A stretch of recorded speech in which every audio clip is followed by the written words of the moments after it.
Romano Prodi was EU leader when 11 states abandoned their currency for the euro. Mr. Prodi, do you take any responsibility for the current mess?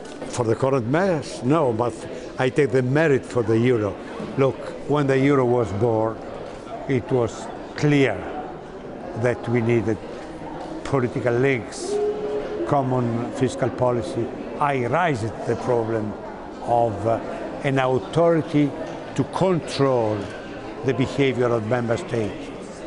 In 2003, I raised the problem again, and France, Germany, and Italy, they told that this was against their sovereignty. And then I asked at least an arithmetical control by the Eurostat, and they said no. And so the Greek could cheat everything. When I raised the problem, I remember that Helmut Kohl said, look, we did a big effort now, we shall complete it in the next years, but then Europe changed it.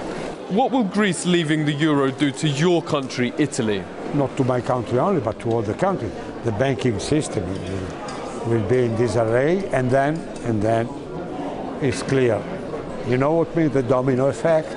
If you kill Greece and you gain a lot of money because of speculation, then you start with Portugal, Ireland, Spain, Italy, France, and in the end Germany.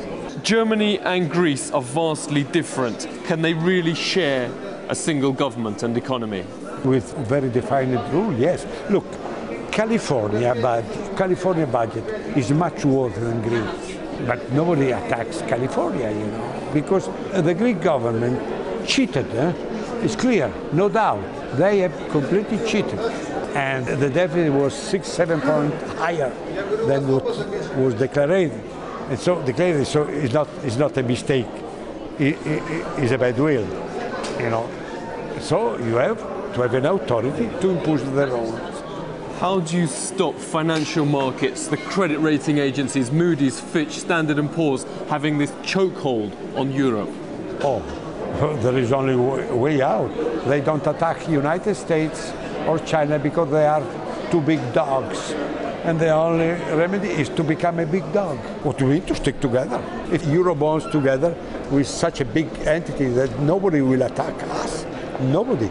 They attack us because you beat one, and then the other one, and then the other one.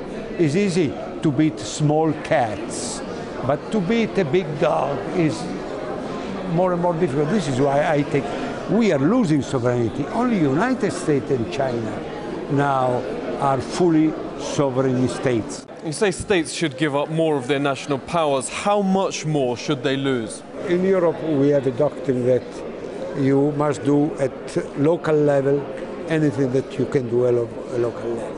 This is a principle. Europe is not United States. We have not to centralize it.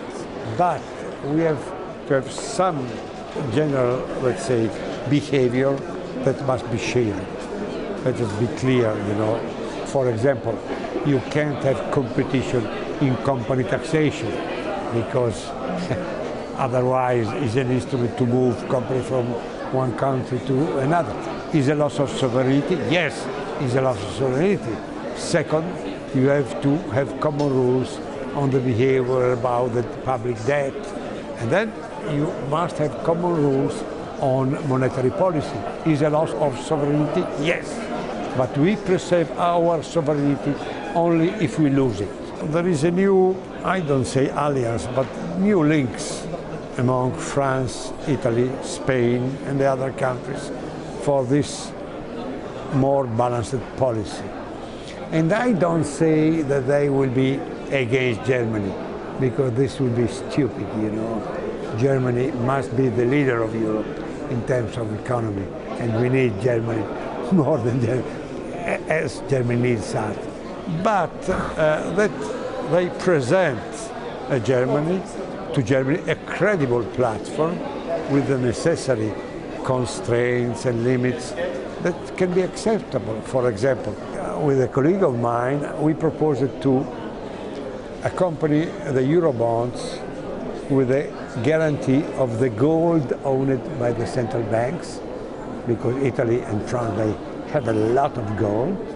We put as a guarantee, and we put as a guarantee infrastructure, pipelines, electrical line, in order to give to Germany the guarantee that we want to stick together and we put our assets in the game. We can find thousands of these technical problems. The real difficulty is that now the German government has been so engaged with the electorate, telling that Eurobonds is a dirty war. Isn't the problem that people don't want to be controlled from Brussels because it's fundamentally undemocratic with unelected leaders?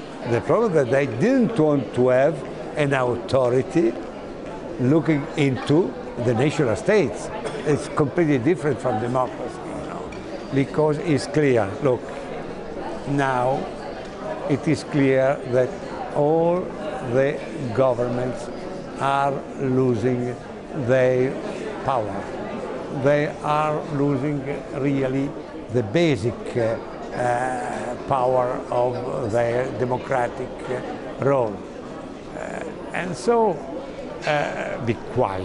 Because they have to take decisions in one direction, not another. They cannot touch tax capital because it slows away.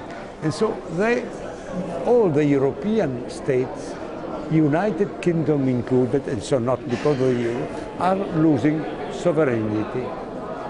And this is a tragedy. We can, vis-à-vis the big protagonists of the world like China and the United States, the financial markets are too strong.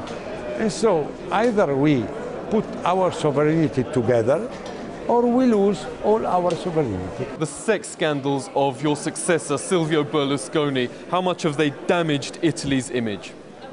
If I consider my experience traveling abroad, a lot. People made fun of my country, and I cannot stand it, because in Italy there are bad people and good people, as in any other country. And to have the idea that you can change the rules, you can behave in a funny way, I didn't like it.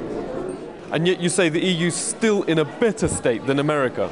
Look, if you take figures, I am an economist here.